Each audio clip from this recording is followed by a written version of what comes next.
बहुत सुंदर, बहुत बहुत धन्यवाद। और सभी भक्तों को धन्यवाद में भाग लेने के लिए है। ओम अज्ञानतिमिरान्धस्य ज्ञानांजन शलाकया चक्षुरुन्मीलितं येन तस्मै श्री गुरुवे नमः।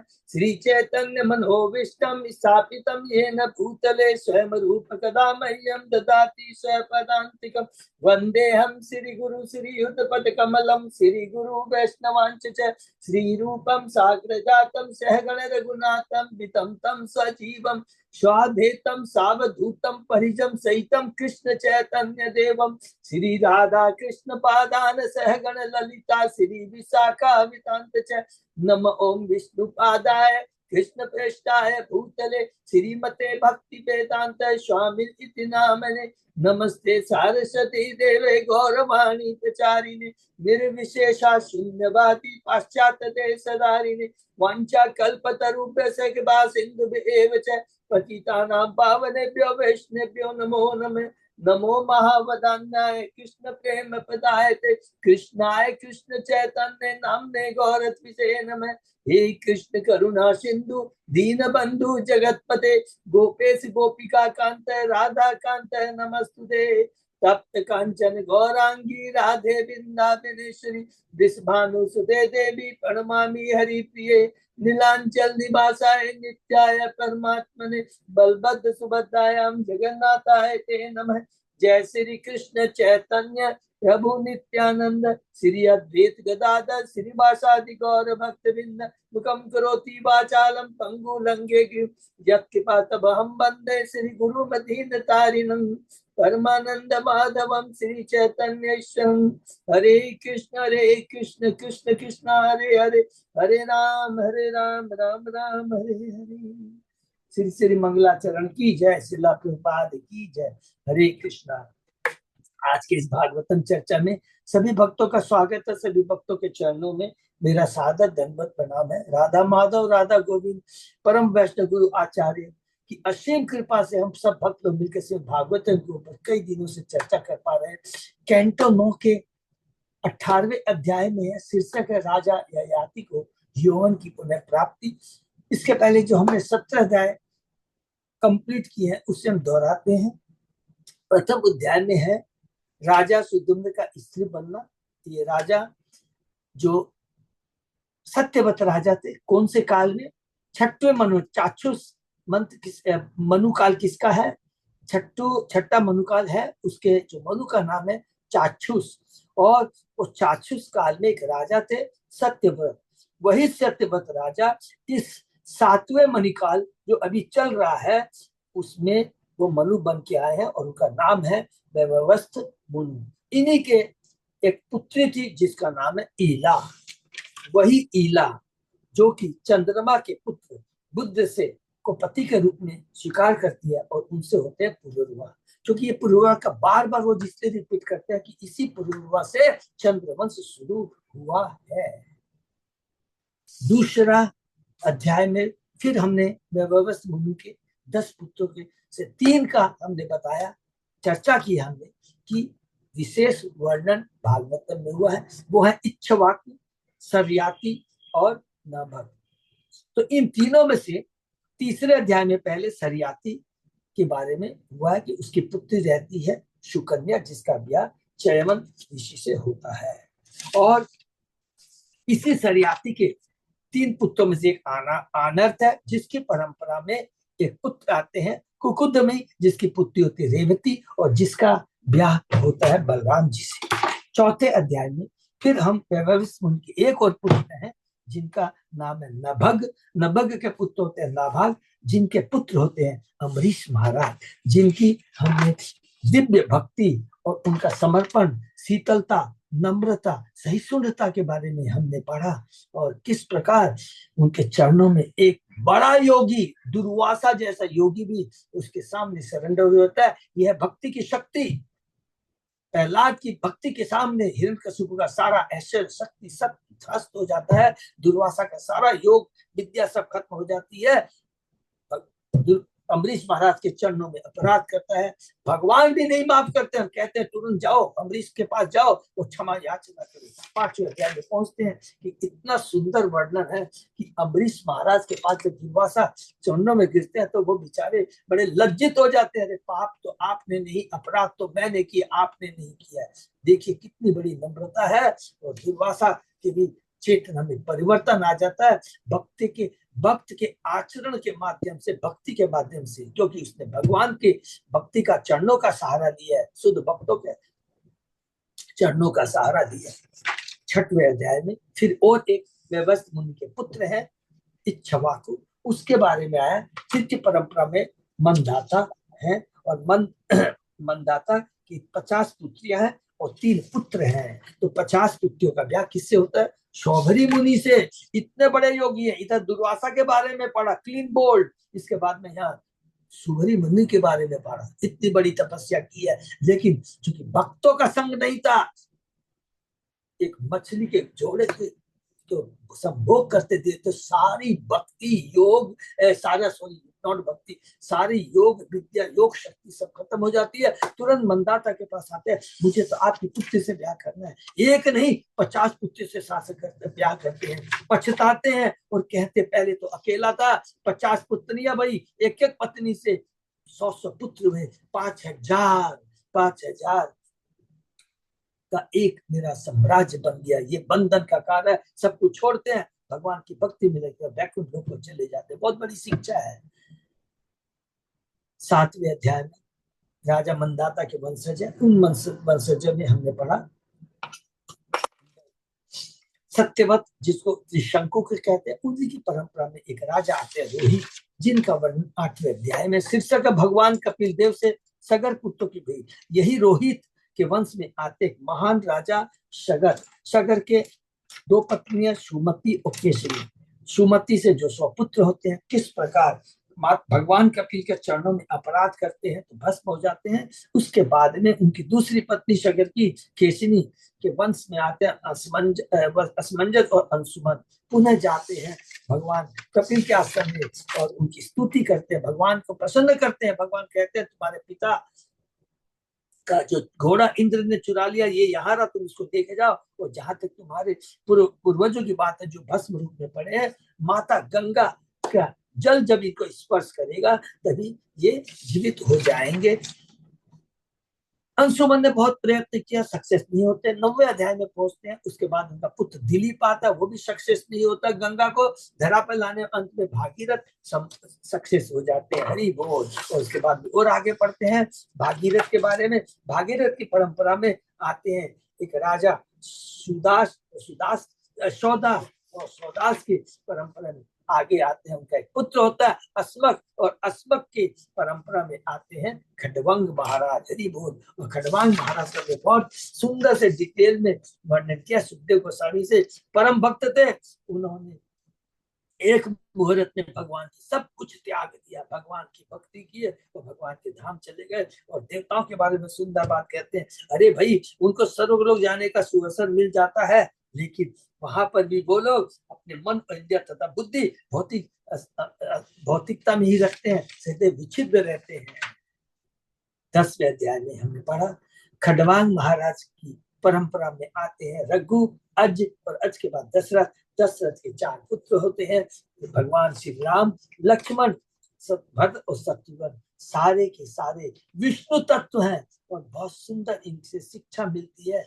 क्या एक माता का के प्रति, एक पुत्र का पिता के प्रति, माता के प्रति, भाई का भाई के प्रति, कितना पत्नी के प्रति, कितना सुंदर है ये जो कि किस प्रकार भगवान रामचंद्र ने राम राज्य स्थापित किया और लोगों को शिक्षा बताया कि तुम लोग सभ्य मनुष्य बनो, संस्कार सीखो। एक बच्चे, इतना बढ़िया चीज रामायण है। अगर हम बच्चों को रोज ये रामायण के बाद, अभी जितना दिन चल रहा है राम नवरात्रा के समय, अगर बच्चे रामचरित्र मानस पढ़ते हैं, राम के चित्र, भरत के चित्र के बारे में बताते हैं, तो गारंटी है पूरे घर में, पूरा बच्चों में, माता पिता में, पति पत्नी में, भाई भाई में, सारे में संस्कार में परिवर्तन आ जाएगा। इतना सुंदर वर्णन है किस प्रकार भगवान रामचंद्र की लीला सुनी। अध्याय 11 में किस प्रकार वो रावण को जीत करके आते हैं और किसी कारण बस हम लोग को शिक्षा देने के लिए क्या शिक्षा देखिए, कोई चीज को अंदर हर चीज को तत्व से समझना है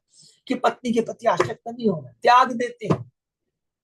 और उसके बाद में किस प्रकार माता सीता वाल्मीकि आश्रम में रहती है, गर्भवती होती है तो पुत्र उत्पन्न होते हैं। इधर भगवान रामचंद्र अपनी लीला को समेट कर करके अयोध्या धाम में माता सीता भगवान की अलादीनी शक्ति है, याद रखेंगे। उनके संग में वो सदैव कभी अलग नहीं होते हैं, हमेशा भगवान की अलादीनी शक्ति, क्योंकि हमने पढ़ा कृष्ण और राधा में कोई अंतर नहीं है, उनकी अलादीनी शक्ति है, उनसे ही प्रकट होती है, उनके बाएं अंग से। तो एक एक तत्व को समझना है तो कभी कंफ्यूजन नहीं होगा। लोग कहते हैं अरे राधा रानी से ब्याह नहीं करे, उनकी अपनी शक्ति से कोई करता है। बहुत तत्व को डिटेल में हम जब समय मिलेगा तो हम लोग करेंगे डिस्कस। अध्याय 12 में प्रवेश करते हैं। उसके आगे रामचंद्र भगवान के परंपरा में कुश आते हैं और उसके परंपरा में एक लास्ट जो सूर्यवंशी आता है उसका नाम है सुमित्र।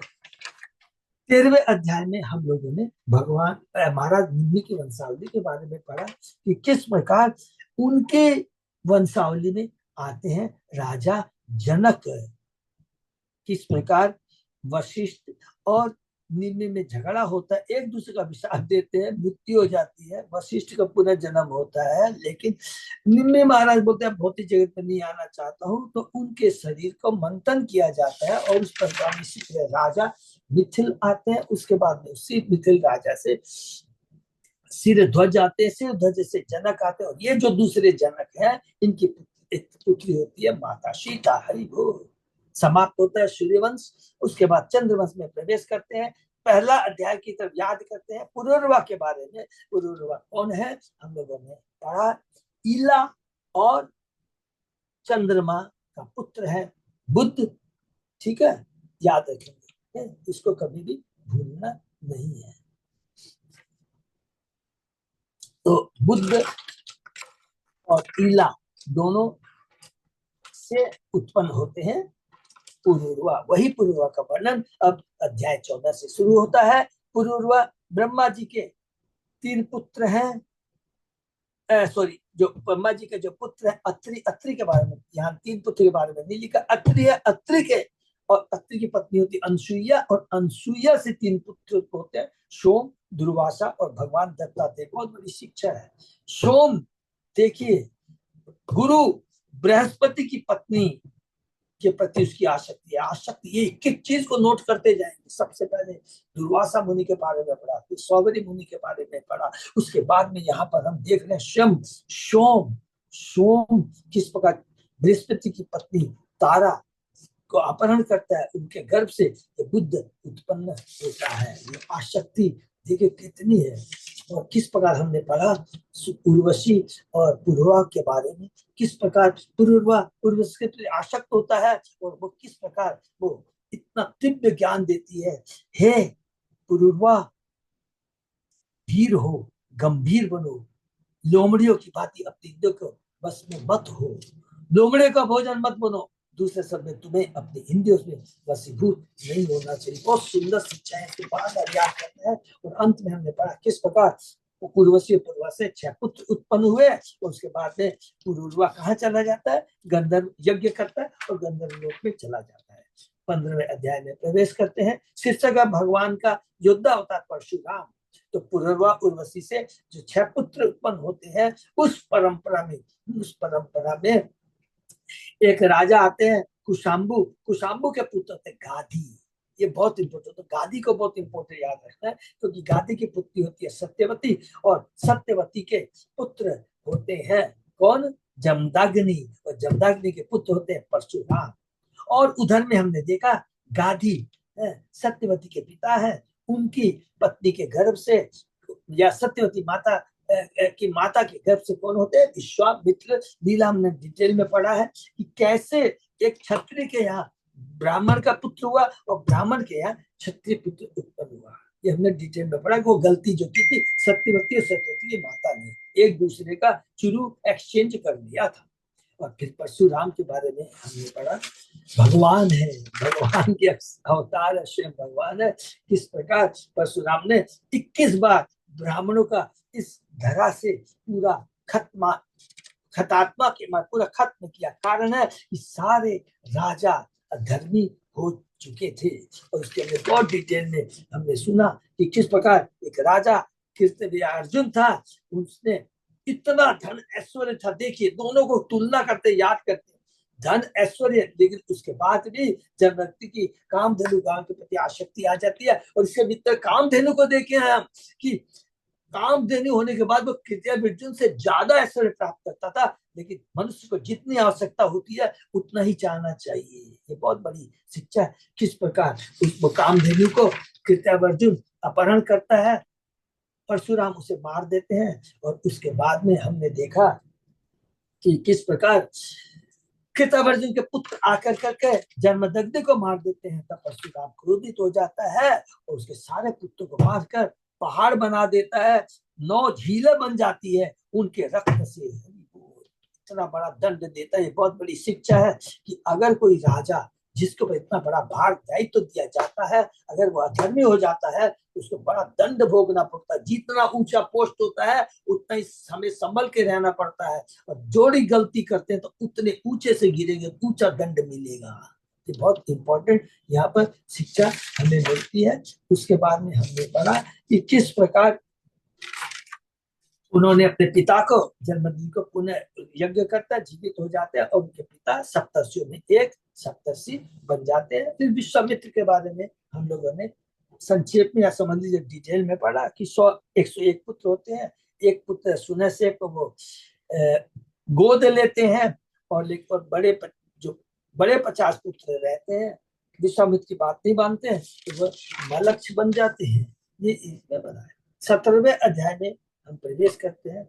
आगे पुरुरा के पुत्रों की वंशावली। तो पहले तो हम लोगों ने पढ़ा था पुरुरा के वंशावली के अंदर परशुराम आए, और इधर में और लिखा पुरुरा के पुत्र आयु जो एक पुत्र होता है उसकी परंपरा में नहुस, छत्रबिंद, रजी, राम, अनेना आते हैं।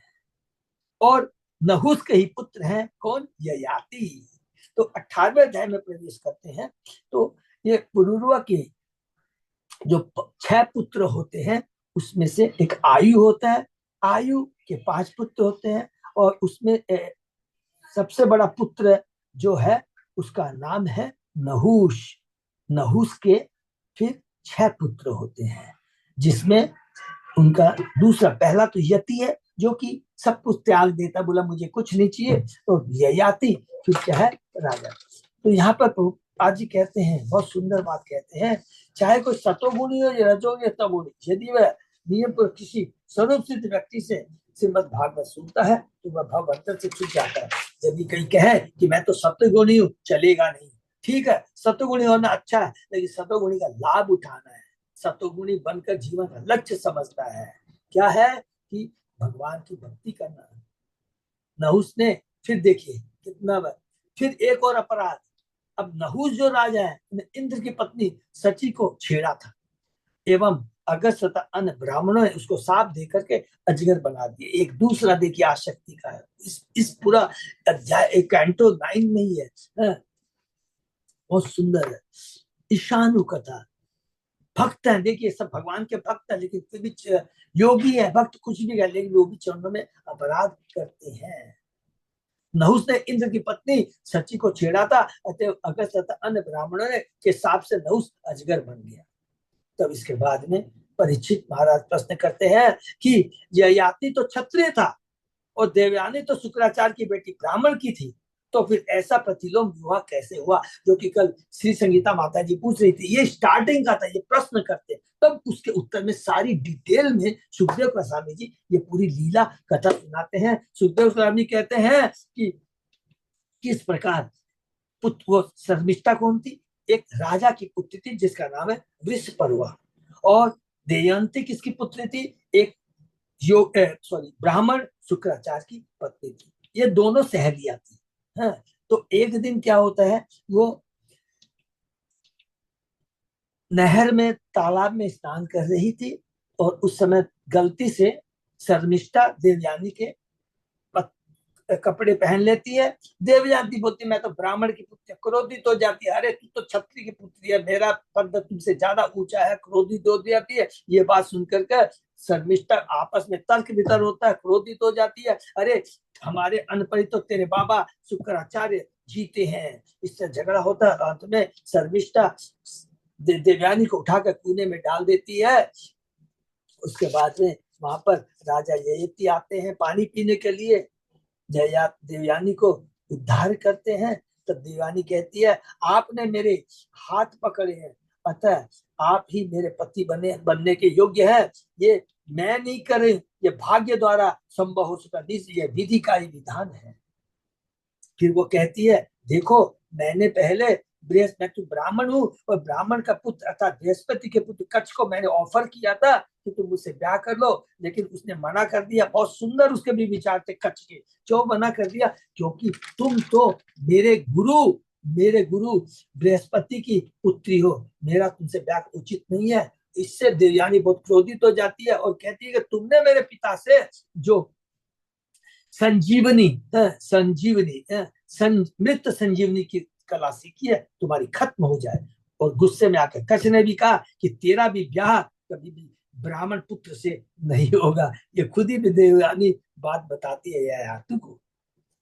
देवयानी ने उसके बाद में अपने पिता शुक्राचार्य को जाकर करके सारी बात कहती है। शुक्राचार्य क्रोधित हो जाते हैं।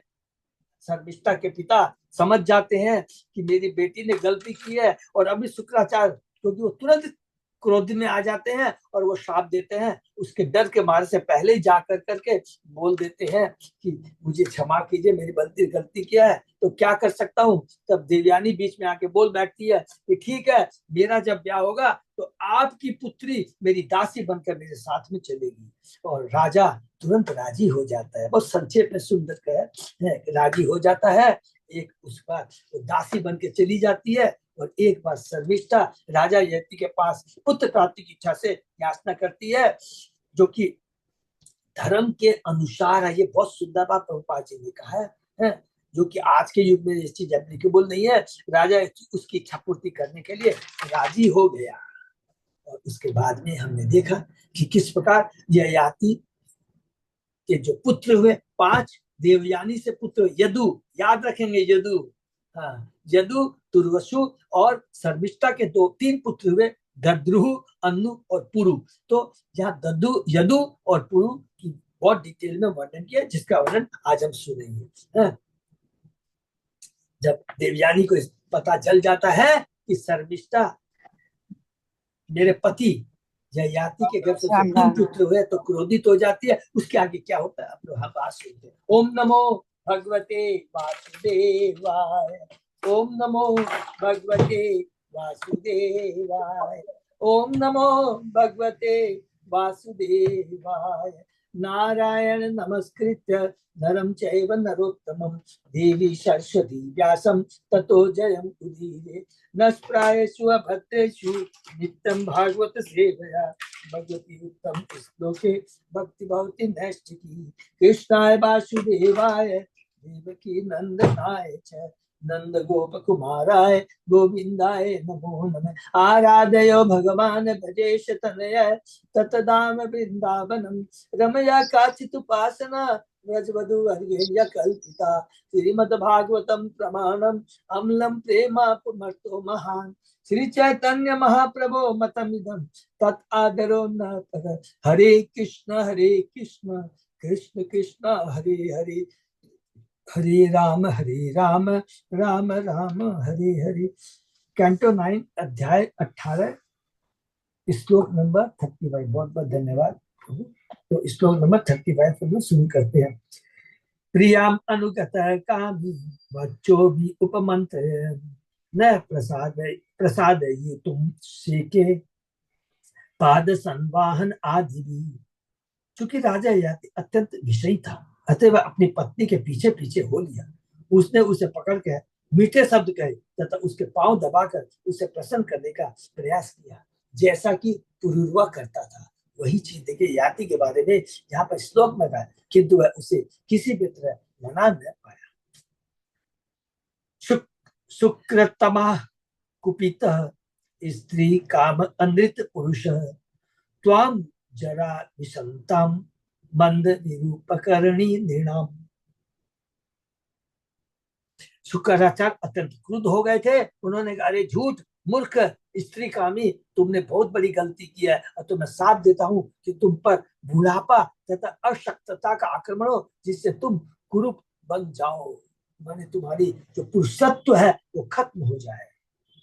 श्री ययाति वाच्य अतृप्तो अस्मि अद्य कामानां ब्रह्मण दुहितरि स्महति यत्यस्य ताम यथा कामम व्यवसायो अभिधास्यति। राजा ययाति ने कहा, हे विद्वान पूज्य ब्राह्मण, अभी भी तुम्हारी पुत्री के साथ मेरी कामेच्छाएं पूरी नहीं। तब शुक्राचार्य ने उत्तर दिया, चाहो तो तुम अपने बुढ़ापे को किसी ऐसे व्यक्ति से बदल लो जो तुम्हें अपनी व्यवस्था देने को तैयार हो। देखिए यहाँ कितनी आसक्ति है और ययाति क्या करने जा रहा है। जब राजा ययाति ने कहा कि उसकी अभी विषय वासना है, शुक्राचार्य की पुत्री के साथ भोग करने में पूरी नहीं है, तो शुक्राचार्य ने देखा कि यह तो उसकी पुत्री के हित अहित में है कि ययाति विद्या से रहने लगे, क्योंकि तब उसकी कामिनी पुत्री की भोग इच्छा पूरी नहीं होगी। देखिए क्या बुद्धि लगाता है। अरे मैं तो इसको मैं अभिशाप दिया हूँ, ये तो अभिशाप उल्टा मेरी पुत्री के ऊपर पड़ जाएगा, तो मेरी पुत्री की इच्छा पूर्ति नहीं होगी। अतः शुक्राचार्य ने अपने दामाद को यह वर दिया कि वह अपने बुढ़ापे को किसी भी जवानी से, किसी भी जवान व्यक्ति से बदल सकता है। उन्होंने संकेत दिया कि यदि ययाति का पुत्र अपनी जवानी देकर ययाति का बुढ़ापा स्वीकार कर ले तो ययाति दीवानी का संभोग कर सकता है। इति लब्ध व्यवस्थान उत्तम ज्येष्ठम अवोचत यदो तात प्रतीक्षो इमाम जराम देहि निजम भय। जब यह यात्री को स्वीकार से यह प्राप्त हो गया तो उसने अपने सबसे बड़े पुत्र से अनुरोध किया, हे पुत्र यदु, तुम मेरी वृद्धावस्था तथा अशक्ता के बदले में मुझे अपनी जवानी दे दी। माता हम कृताम वत्स न तृप्तो येषु अहम वयसा भवदीये रश्ये कतिपया क्षमा। हे पुत्र, मैं अपनी विषय की इच्छाओं से अभी भी तुष्ट नहीं हो गया, किंतु यदि तुम मुझ पर दया करो तो अपने नाना द्वारा प्रदत्त बुढ़ापे को ले सकते हो तथा अपनी जवानी मुझे दे सकते हो, जिससे मैं कुछ वर्ष और जीवन का भोग कर सकूं। देखिए भौतिक आसक्ति, इष्ट के प्रति आसक्ति कितनी अंधा हो जाता है। अंधा अपने पुत्र को कह रहा है कि तुम अपना जवानी मुझे दे दो। विषय वास्तव की यही प्रवृत्ति है। भगवद गीता में कहा गया, कामे स्थित ज्ञान। जब कोई इंद्र तृप्ति के प्रति अत्यधिक अनुरूप रहता है तो वो वास्तव में अपना ज्ञान खो देता है, अंधा हो जाता है। हित ज्ञान शब्द ज्ञान खोने वाले का सूचक है। यह ऐसा उदाहरण जिसमें एक पिता ने निर्लज्जता पूर्वक अपने पुत्र से वृद्धावस्था के बदले अपनी जवानी देने के लिए कहा। निसंदेह सारा संसार ऐसे मोह में ग्रस्त है। इसलिए कहा गया कि हर व्यक्ति प्रमत्त या पागल है। न्यूनतम प्रमत्ता कुलते विक्रम। जब मनुष्य उन्मत्त जैसा हो जाता है तो विषय भोग तथा इंद्र तृप्ति में लिप्त रहने लगता। बहुत सुंदर शिक्षा पूरा भी हम लोग पढ़ते आ रहे थे।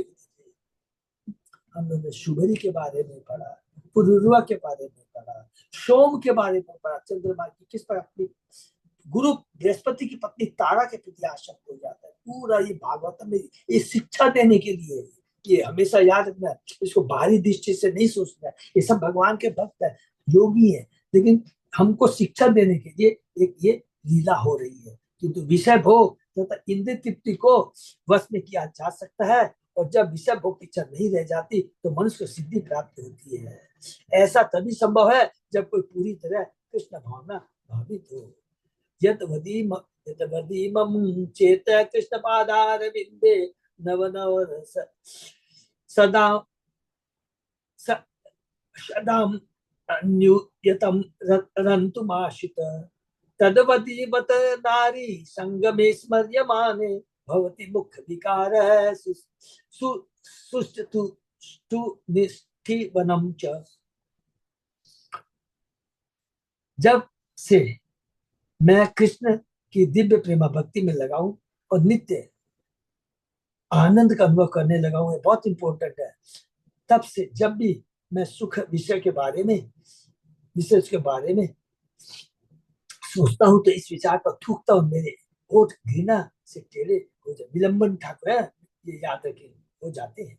विषय भोग की इच्छा तभी रोकी जा सकती है जब कोई पूरी तकिष्ठा भावना भावी। ये बहुत इंपॉर्टेंट लाइन। तो ये विषय का मतलब खाली ये नहीं है, स्त्री संग सारी चीज आ जाती, संपत्ति के प्रति आशा, संपत्ति के प्रति, पुत्र के प्रति, पत्नी के प्रति, कोई पोस्ट के प्रति, कुछ भी हो सकता है, ये सब आ सकती है, सब बंधन का कारण है। इससे अगर छूटना है तो कृष्ण भावना भावित होना पड़ेगा, अन्यथा ऐसा संबंध। ये मंगल ठाकुर की बहुत सुंदर लीला हम लोग पढ़ेंगे जब सब मिलता है। अन्यथा ऐसा संभव नहीं है। जब तक उसमें भोग इच्छा रहती है तब तक उसे शरीर बदल कर विभिन्न योनियों के विषय भोग होने के ध्यान से करना पड़ता है। भले ही योनिया या रूप बदल जाए किंतु विषय व्यापार तो जैसा का तैसा रहे। इसलिए कहा गया है पुनः पुनः चर्वित चर्व नाना। कौन कहते हैं ये बात? ये कहते हैं प्रहलाद महाराज कहते हैं, अपने पिता को कहते हैं।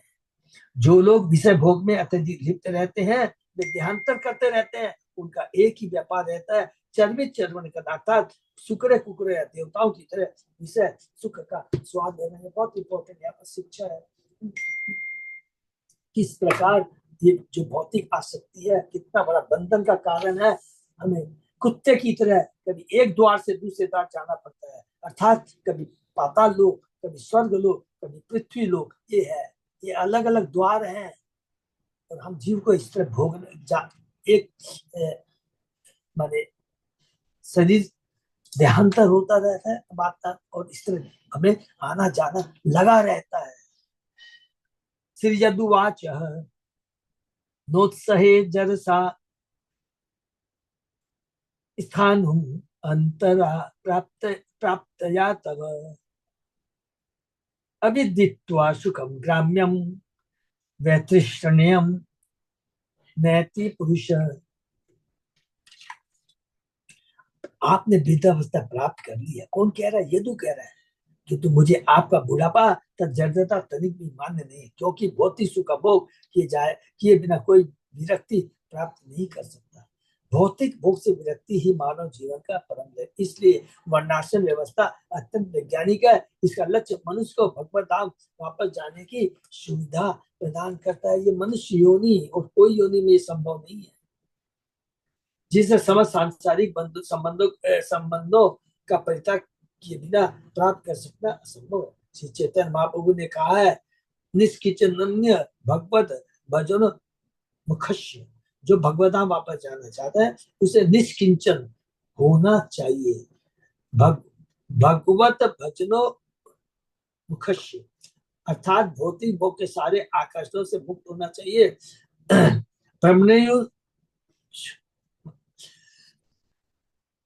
ब्रह्मण्य उप समाश्रय, पूर्ण विरक्त हुए बिना ब्रह्म या भक्ति में स्थित हुए बिना इस भक्ति में इससे नहीं हुआ जा सकता। ब्रह्म पद पर ही भक्ति की जा सकती है। अतः जब तक मनुष्य ब्रह्म पद को प्राप्त नहीं हो लेता तब तक वह भक्ति में नहीं लग सकता। हरि भगवान। अर्थात दूसरे शब्दों में भक्ति में सरल व्यक्ति अपने से ब्रह्म पद पर रहता है। माम च योग अभिचारेण भक्ति योगेन सेवते सगुणान समतीत्येयान ब्रह्म भूयाय कल्पते। जो पूरी तरह भक्ति में लगा रहता है, जो किसी भी परिस्थिति में पतित नहीं होता, वह तुरंत ही प्रकृति के गुणों को पार करके ब्रह्म भक्ति को प्राप्त होता है। गीता का बहुत सुंदर श्लोक है। अतः जिसे भक्ति प्राप्त हो जाती है वह निश्चित से मुक्त हो जाता है। सामान्य जब तक कोई व्यक्ति भौतिक सुख का भोग न कर ले तब तक वह वैराग्य प्राप्त नहीं कर सकता। इसलिए वर्णाश्रम क्रम से उत्थान के लिए अवसर प्रदान करता है। महाराज ये याति के पुत्र यदु ने बताया कि अपनी जवानी त्याग पाने में असमर्थ है, क्योंकि वह इसका उपयोग भविष्य में संन्यास प्राप्त करने के लिए करना चाहता है। महान यदु महाराज यदु अपने भाइयों से भिन्न थे, जैसा कि अगले श्लोक में कहा गया है। तुर्वत सुचरित पित्रा दुयश्च भारत प्रत्याचक्यु धर्मज्ञा। नेक्स्ट श्लोक पे महाराज यदु के भाइयों ने अपने पिता के प्रस्ताव को मानने से इसलिए मना कर दिया क्योंकि वे धर्म से भलीभांति अवगत न थे। उन आदेशों को स्वीकार करना जो धर्म का अनुसरण करते हैं, विशेष रूप से पिता के आदेशों का पालन अत्यंत महत्व है। अतः जब महाराज यदु के भाइयों ने अपने पिता के आदेश को नहीं माना तो यह सचमुच धर्म भी है, किंतु महाराज यदु द्वारा निषेध धर्म सम्मत था, जैसा कि 10वें स्कंद में कहा गया है। यतोश्च धर्म से महाराज यदु धर्म के सिद्धांतों से पूरी तरह अवगत थे। धर्म का चरम सिद्धांत अपने को भगवान की भक्ति में लगाना है। महाराज यदु स्वयं को भगवान की सेवा में लगाने के लिए अत्यधिक उत्सुक थे, किंतु एक अवरोध था। जवानी में भौतिक इंद्रियों के भोगने की इच्छा निश्चय ही होती है, और जब तक इन इच्छाओं को जवानी में पूरी तरह तुष्ट नहीं कर लिया जाता, तब तक भगवान की सेवा करने में विघ्न उत्पन्न होने की संभावना बनी रहती है। हमने वास्तव में देखा है कि ऐसे अनेक सन्यासी जो अपरिपक्व अवस्था में संन्यास ग्रहण कर लेते हैं, अपनी भौतिक इच्छाओं को तुष्ट न किए रहने के कारण विचलित होकर भ्रष्ट हो जाते हैं। इसलिए सामान्य नियम यह है कि संन्यास के गृहस्थ जीवन तथा वानप्रस्थ जीवन बिताया जाए और अंत में संन्यास ग्रहण करके भगवान की सेवा में पूरी तरह संलग्न हुआ जाए। महाराज यदु अपने पिता के आदेश को मानने और पिता उसके बदले जवानी देने के त्याग के लिए महाराज यदु अपने पिता के आदेश को मानने और पिता उसके बदले जवानी देने के लिए तैयार थे, क्योंकि उन्हें विश्वास था कि यह जवानी उनके पिता लौटा देंगे। लेकिन इस आदान प्रदान से उनकी अनन्य भक्ति में विलंब होगा। अतः वे अपने पिता की वृद्धावस्था को स्वीकार नहीं करना चाहते थे, क्योंकि वे निर्विघ्न स्वतंत्रता चाहते थे। साथ ही यदुवंशों में ही भगवान श्री कृष्ण को जन्म लेना था। हरि बोल। और महाराज यदि उत्सुक थे कि भगवान का प्राकट्य, ये बहुत इंपॉर्टेंट लाइन है, और उसके भगवान का प्राकट्य यथासंभव शीघ्रातीत हो। इसीलिए अभी हम लोग पहुंच रहे हैं, तो बहुत नजदीक पहुंच गए हैं कि कैंटो 10 में हम लोग प्रवेश करेंगे। इसलिए उन्होंने अपने पिता के प्रस्ताव को अस्वीकार कर दिया। ये बहुत इंपॉर्टेंट चीज है। उद्देश्य क्या है? ठीक है, पिता के आदेश को स्वीकार करना चाहिए, लेकिन यहाँ पर क्लियर उन्होंने क्या, उनका उद्देश्य क्या? यह धर्महीन नहीं था, क्योंकि यदु का उद्देश्य भगवान की सेवा करना था। चूंकि यदु भगवान के आज्ञाकारी दास थे, इसलिए कृष्ण ने उनके वंश में जन्म दिया, जैसा कि कुंती की प्रार्थना से पुष्टि होती है। यह तो प्रियस्यान यदु कृष्ण को अत्यंत प्रिय थे, अतः वे यदु वंश में अवतार लेने के लिए उत्सुक थे।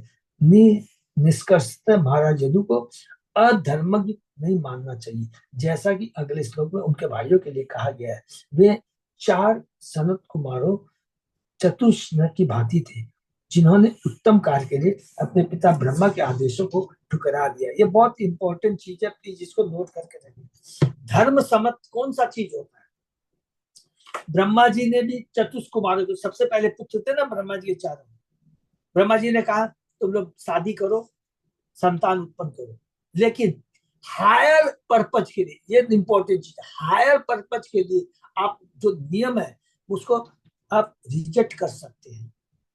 हायर पर्पज में जब भगवान की भक्ति करनी है, भगवान को समर्पण करना है, तो जो भौतिक जो नियम है वर्णाश्रम, उसको हम लोग रिजेक्ट कर सकते हैं फॉर हायर काज। ये मोस्ट इंपॉर्टेंट चीज यहाँ पे बताया गया है। चूंकि चारों कुमार ब्रह्मचारी के रूप में भगवान की सेवा करना चाहते थे, इसलिए अतः उनके द्वारा पिता की आज्ञा को न मानना अधर्म नहीं था। बहुत इंपॉर्टेंट चीज है। दुर्वसु चोदित पित्र ध्रुय च अनुच भारत प्रत्याचक्षु अधर्मज्ञ ही अनित्य नित्य बुद्ध।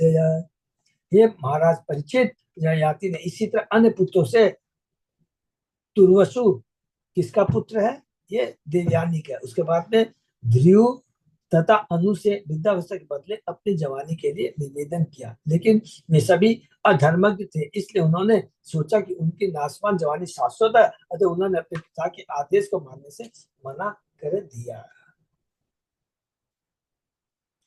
अपिक्षत तनयम पुरुम वयसो उन्नम गुण अधिकम न त्वम अग्रज वत्स माम प्रत्याख्यातुम अर्हसि। तत्पश्चात राजा ययाति ने अपने सबसे छोटे पुत्र, किसका पुत्र है वो? शर्मिष्ठा का सबसे छोटे पुत्र पुरु से, जो अपने इन तीनों भाइयों से उम्र में छोटा था किंतु अत्यधिक योग्य था, इसलिए निवेदन किया, हे पुत्र तुम अपने बड़े भाइयों की तरह अवज्ञाकारी मत बनो, क्योंकि यह तुम्हारा कर्तव्य नहीं है। तब श्री पुरुवाच है, तब वो छोटा पुत्र शर्मिष्ठा का कहता है, कनु लोके मनुष्येन्द्र पितुरात्मकृत पुमान प्रतिकर्तु क्षमो यस्य प्रसादात विन्दते परम। पुरु ने उत्तर दिया, हे महाराज, ऐसा कौन होगा जो अपने पिता के ऋण से उत्तीर्ण हो सके। केवल एक ही अपने पिता से ऋण होता है, देवर्षि भूतानाम पितृनाम। याद है ना, कैंटो 5 में हमने पढ़ा था। भगवान ऋषभ बताते हैं अपने पुत्र को। पुरु ने उत्तर दिया, हे महाराज, ऐसा कौन होगा जो अपने पिता के ऋण से उत्तीर्ण हो सके। पिता की ही कृपा से मनुष्य को मनुष्य जीवन प्राप्त होता है, जिससे वह भगवान का संगी बनने में सक्षम हो सकता है। पिता शरीर का बीज रहता है, कोई डाउट नहीं है, और यह बीज क्रमशः विकसित होकर मनुष्य का विकसित रूप धारण करता है, जिससे पशुओं की अपेक्षा उच्चतर चेतना होती है। इस मनुष्य शरीर से मनुष्य स्वर्ग जा सकता है, और यदि कोई कृष्ण भाव का विकास करे तो वह भगवत धाम वापस जा सकता है। यह महत्वपूर्ण मानव शरीर पिता के अनुग्रह से प्राप्त होता है। अतः हर व्यक्ति अपने पिता का ऋणी होता है। निसंदेह दूसरी योनियों में भी उसे माता पिता मिलते हैं, यहाँ तक कि कुत्ते बिल्लियों के भी माता पिता होते हैं। किंतु मनुष्य जीवन में पुत्र के माता पिता जो सबसे बड़ा वर दे सकते हैं, वह उसे भक्त बनने की शिक्षा। हरि बोल। अगर कोई माता पिता अपने भक्त को, कोई गुरु अपने शिष्य को यह नहीं बताते जीवन का लक्ष्य क्या है, तो वो माता पिता कहलाने के लायक नहीं है। ये भगवान ईश्वर देव ने अपने 100 पुत्रों को ये शिक्षा दी थी। जब कोई भक्त बन जाता है तो उसे सबसे बड़ा वर प्राप्त होता है, क्योंकि वह जन्म मरण के चक्कर से बच जाता है। अतः जो पिता अपनी संतान को कृष्ण भक्त बनने का प्रशिक्षण देता है, वही इस संसार में सबसे बड़ा उपकारी दानी पिता है। कहा गया, जन्मे जन्मे सभी पिता माता पाए, कृष्ण गुरु नहीं मिले, भज हरि ही। माता पिता तो हर एक को मिलता है, कि यदि मनुष्य को कृष्ण तथा गुरु का वर प्राप्त हो जाए तो वह भौतिक प्रकृति को जीत सकता है और भगवतान वापस जा सकता है। यही तो जीवन का लक्ष्य है। उत्तमा चिंतितम कुर्यात् भुक्तकारी तु मध्यम अधमो अश्रद्धया कुर्यात् अकर्ता उच्चरितम पितु। जो पुत्र अपने पिता की इच्छा को जानकर उसी अनुसार कर्म करता है और प्रथम श्रेणी का उत्तम पुत्र होता है, और अपने पिता की आज्ञा पाकर कार्य करता है, वह द्वितीय श्रेणी का पुत्र होता है। और जो पुत्र अपने पिता आदेश का पालन अनादर पूर्वक करता है, वह तीसरी श्रेणी का आदम होता है। किंतु जो पुत्र अपने पिता की आज्ञा का उल्लंघन करता है, वह अपने पिता के मल के समान है। ययाति के सबसे छोटे पुत्र पुरु ने तुरंत ही अपने पिता के प्रस्ताव को मान लिया, क्योंकि वह छोटा होने पर भी अत्यंत योग्य था। पुरु ने सोचा, मुझे तो पिता के प्रस्ताव को उनके कहने के पूर्व मान लेना चाहिए था, किंतु मैंने ऐसा नहीं किया। अतः मैं उत्तम श्रेणी का पुत्र नहीं हूँ, मैं तो मध्यम श्रेणी का पुत्र हूँ। मध्यम श्रेणी का पुत्र हुआ जो पिता जब कहता तब उसकी बात को मानता। उसी प्रकार हम लोग उत्तम शिष्य जो होता है, ठीक चारों इसी के ऊपर एप्लीकेबल। उत्तम शिष्य कौन है? जो गुरु क्या चाहता है बिना बोले समझ जाता है, उसके साथ कार्य करता है। उसके बाद में मध्यम वो है जो गुरु जब कहता है तब करता है। तीसरा कनिष्ठ कौन है? गुरु कहता है तो बिना मन के करता है। और लास्ट में जो जो गुरु के कहने के बाद भी कार्य नहीं करता है। सेम चीज यहाँ पर बताया गया है। किंतु मैं अधतम श्रेणी का पुत्र नहीं बनना चाहता जो पिता के बल के समान होता है। एक भारतीय कवि ने पुत्र और पुत्र के बारे में कहा, पुत्र का अर्थ होता है बेटा और मूत्र का अर्थ होता है पेशाब। पुत्र तथा मूत्र दोनों एक ही अंग से निकलते हैं। यदि पुत्र भगवान का आज्ञाकारी भक्त हो तो वह पुत्र अर्थात असली बेटा, अन्यथा अविद्वान तथा अभक्त पुत्र मूत्र के समान होता है। पुत्र जो पिता को तार दे। इति प्रमुदित पूर प्रत्यगृहणात् जराम पितु शो अपि त्वयशा कामन यथावत जजुसे नृप।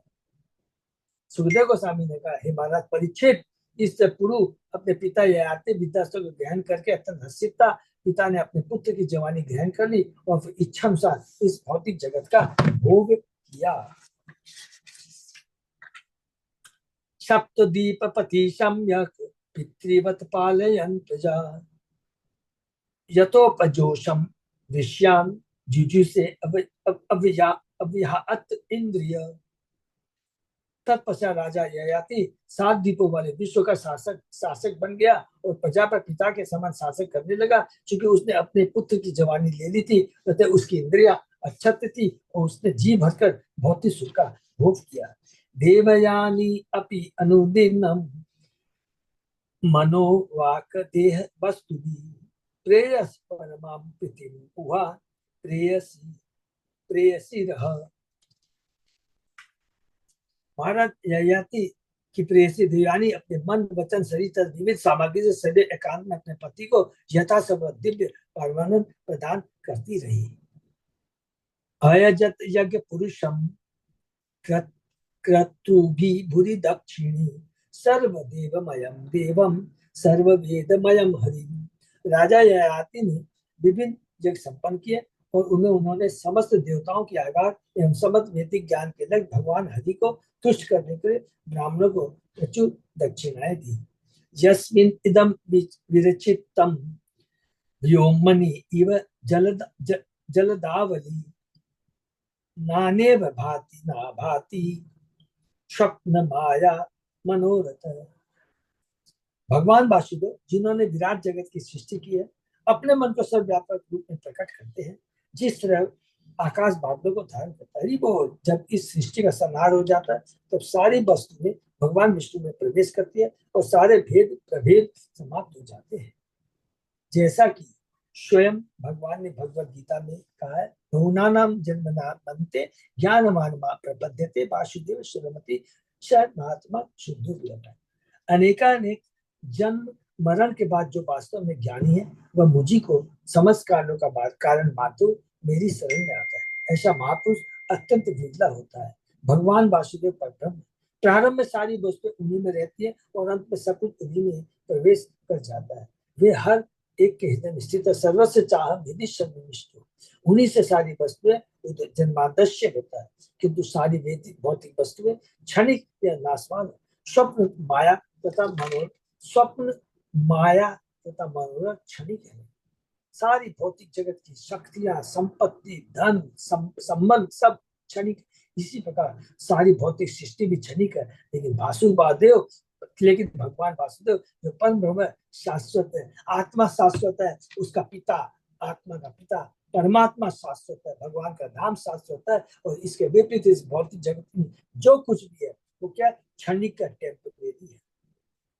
तमेव हृदि विनयस्य वासुदेवं गुहाश्रयं नारायणं अनियाशं निराशी अयजत प्रभु। महाराज ययाति ने उन भगवान की निष्काम भाव से पूजा की जो हर एक हृदय में नारायण रूप में स्थित है और सर्वत्र विद्वान रहकर भी आंखों से अदृश्य रहते हैं। एवं वर्ष सहस्राणि मन षष्टे मन शुकम विद दानो अपि नास्ति सार्वभौम कदिन्द्रिय। यद्यपि महाराज ययाति सारे विश्व के राजा थे और उन्होंने 1000 वर्षों तक अपने मन तथा पांचों इंद्रियों को भौतिक संपत्ति को भोगने, किंतु वे संतुष्ट नहीं हो सके। हरि बोल। सेम चीज जो शौनरी मुनि का है, ये बहुत बहुत ज्यादा इंपॉर्टेंट श्लोक है, इसको बस याद रखना। तब जब सब लोग बोले ना, ये देखिए भौतिक लेवल पे बहुत ज्ञान देते थे, देखो इसमें ये लिखा पिता को ये मानना चाहिए, भौतिक ये करना चाहिए, ये सब भौतिक लेवल की बातें हैं। लेकिन जब आध्यात्मिक दृष्टि से सोचेंगे तब से सारी चीजें सूकर कुकर की तरह लगेगी। तो इसमें देखे सब कुछ उसने भोग किया, सब कुछ प्राप्त किया, लेकिन क्या लिखता है, किंतु संतुष्ट नहीं हो सके। हरि बोल। कतिन्द्रिय अर्थात अशुद्ध इंद्रियों को शुद्ध किया जा सकता है यदि इंद्रिय और मन को कृष्ण भावना में लगाया जाए। मोस्ट इंपोर्टेंट श्लोक है, सर्वोपाधि विनिर्मुक्तम तत्परवर्तेन निर्मलम। मनुष्य के समस्त उपाधियों से मुक्त हो जाना चाहिए। जब तक वह अपने को भौतिक जगत का भोक्ता मानता है तब तक उसकी इंद्रिया अशुद्ध रहती है, किंतु जिस क्षण से उसे आध्यात्मिक अनुभूति हो जाती है तो वह अपने को भगवान के दास के रूप में पहचानता है, तो उसकी इंद्रिया तुरंत शुद्ध हो जाती है। शुद्ध की हुई इंद्रियों को भगवान की सेवा में लगाना भक्ति कहलाता है। ऋषिकेश सेवनम भक्ति उच्चते। कोई भले ही हजारों वर्ष तक इंद्रियों का भोग क्यों न करे, जब तक वह इंद्रियों को शुद्ध नहीं कर लेता तब तक वह सुखी नहीं हो सकता है। वो इस प्रकार से भागवत नवम अंतर्गत राजा ययाति को यौन की पुनः प्राप्ति शीर्षक 18वें अध्याय का भक्ति वेदांत तात्पर्य पूर्ण हुआ। हरे कृष्ण। तो शायद हम लोग यहीं पर विराम दे सकते हैं। बहुत सुंदर शिक्षा है और पूरा के जो हम लोग ने कल डिस्कस किया था सेम चीज आज यहाँ पर बता रहे हैं। कल हम लोगों ने जैसे डिस्कस किया था धर्म की बातें किया था, धर्म की बातें किया था कि कैसा विवाह होना चाहिए, अनुलोम प्रतिलोम नहीं होना चाहिए, बहुत जरूरी है। नहीं तो बच्चे कष्ट पाएंगे, लड़के भी कष्ट पाएंगे, लड़का भी कष्ट पाएगा और एक दूसरे पर दोषारोपण करेंगे। लेकिन शास्त्र के अनुसार अगर ब्याह होता है, लेकिन वो ब्याह कब होगा लिखा था जब हम संस्कार देंगे बच्चों को शुरू से कि नहीं देखो बेटा शास्त्र में लिखा है। जब भगवत गीता के श्लोक याद करेंगे, रामायण सुनेंगे, महाभारत भागवतम सुनते हैं, गीता सुनेंगे तो उनकी चेतना में परिवर्तन आएगा और वो समझ जाएंगे कि नहीं जो गृहस्थ जीवन इतना आसान नहीं है, बड़े नियम के अनुसार चलना चाहिए, तब उनका भी जीवन सुखी हो जाएगा। नंबर 1 ये तो गृहस्थ की बात। अब गृहस्थ में आने के बाद भी गृहस्थ जीवन भोगने के लिए नहीं है। यहाँ हम देख रहे हैं, ठीक है सारी चीजें लिखा शर्मिष्ठा देवयानी कहती है देखो ये तो विधि का विधान है और इसीलिए मेरे को अभिशाप भी मिला था क्योंकि तुझे ब्राह्मण पति वर नहीं मिलेगा। ये सब भौतिक बात है, कोई बात नहीं है, ठीक है ये सब चीज होता है, लेकिन लक्ष्य तो जीवन का क्या है। ठीक है मेरे प्रारब्ध में लिखा सब, लेकिन जितना भी सुंदर गृहस्थ जीवन तभी कहलाया जाएगा यदि कृष्ण को केंद्र में रखकर हम जीवन यापन करें। यहाँ ययाति को देखिए, उसके पास सब कुछ है, उसने कई सालों तक भोगा, उसने सारे यज्ञों किया, सब कुछ किया, किंतु उसको संतुष्टि नहीं मिली क्योंकि शरीर का भोजन जितना देते जाएंगे शरीर का भोग कभी खत्म नहीं होता है। ये याद रखिए, शरीर हमेशा भोग मांगता, आज ये मिला तो कल ये चाहिए, तो कल ये चाहिए, तो कल ये चाहिए। लेकिन इस शरीर के भीतर जो आत्मा है उसको कौन सा भोजन चाहिए इसको हम लोग भूल जाते हैं। तो इसलिए आत्मा का भोजन बहुत जरूरी है और आत्मा का भोजन है भगवान की भक्ति। अगर भगवान की भक्ति मिल जाती है आत्मा को तो फिर आत्मा के ऊपर जो आवरण है टेम्परेरी है, कुछ क्षणों के लिए, उसके प्रति आसक्ति रहेगी नहीं। उस समय देखेगा मेरे ये शरीर में ये चमड़ा है, ये आवरण है, ये मांस का ये लोथड़ा है, ये तो कभी भी खत्म हो जाएगा। मेरे को तो इस लोथड़े से निकलना है, इस आत्मा को इस बंधन से निकालना है। तो उसकी एकमात्र दवा है हरि नाम, भगवान की भक्ति, शुद्ध भक्तों का संग। ये देखिए रियलाइजेशन ययाति को हो रहा है। अभी हमने शौबरी का सुना, सब लोगों का पूरा यही देख, किसी को तुष्टि नहीं है। अरे आज के लोग बोलते बहुत बड़ी बड़ी बात नेता राजा करते, इतने बड़े राजा, ऐसा नहीं कि केवल भारत का राजा था, पूरे विश्व के ऐसे राजा थे तो भी। अरे इसकी तो बात छोड़िए, हिरण्यकशिपु तो तीनों लोगों पे पूरा अपना आक्रमण, अपना प्रभुत्व जमा लिया था, लेकिन उसकी अंत क्या हुआ, दुर्गति हुई। लेकिन उसको उसका कल्याण हुआ अपने कर्म से नहीं, भक्तों के संग से, उसका पुत्र प्रहलाद की कृपा से हुआ है। तो ये बहुत इंपॉर्टेंट चीज है, ये हमें जानना अपने जीवन में होता है। हरे कृष्णा। किसी का कोई प्रश्न तो पूछ सकते हैं, नहीं तो यहाँ विराम देते।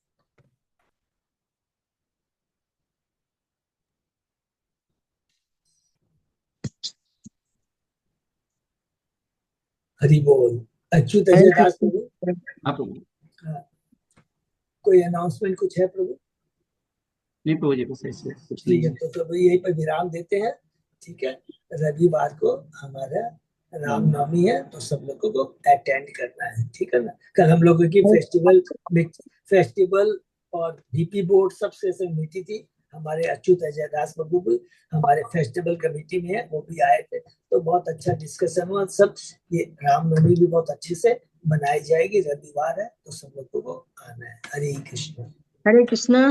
दंडोत प्रणाम। धन प्रणाम माता जी। प्रभु जी क्या मंदिर में मनाएंगे क्या प्रभु जी? हाँ मंदिर, हाँ मंदिर में। मंदिर में सुबह ही रहेगा अभिषेक फेस्टिवल के रहेगा बारे में 4 बजे से। जितनी भी डिटेल चाहिए तो हमारे अजय प्रभु अच्युत दया प्रभु पूरा आपको डिटेल दे देंगे। हाँ, ठीक है। तो उस दिन खाली रखना सबको, हाँ, बहुत जरूरी है। प्रभु जी फिर क्लास नहीं करेंगे संडे का? अगर सब लोग आपस में बात कर लीजिएगा ग्रुप में, ऐसा क्या नहीं सब हो कि जंगल रामनवमी में उधर में भी नहीं जाए उधर क्लास भी नहीं हो, फाकी नहीं दे ठीक दे, है। वो नहीं हो। ये तो ना देखिएगा। तो अगर मंदिर जाकर बहुत खुशी की बात है तब क्लास करने की दरकार नहीं है, लेकिन अगर बोले कि हमारे मेजर भक्त लोग उधर नहीं जा सकते हैं तो यही करेंगे, है? और यहाँ पर हम लोग राम कथा सुनेंगे जितना भी कर सकते हैं। तो राम कथा के बारे में बहुत सुंदर है, चेष्टा करेंगे जितना ज्यादा श्रवण कर सके, क्योंकि देखिएगा सबकी कृपा होती है, लेकिन जब किसी का बर्थडे होता है ना उसकी विशेष कृपा मिलती है। हरी बोल। ये हमेशा याद रखिए, ये फैक्ट है। तो राम जी की विशेष कृपा मिली है, ठीक है ना। दंडोत प्रणाम। हरे कृष्णा। हरे कृष्णा। ये हरि बहुत बहुत धन्यवाद। हरे कृष्ण। सादर दंडवत प्रणाम प्रभु। हरि बोल।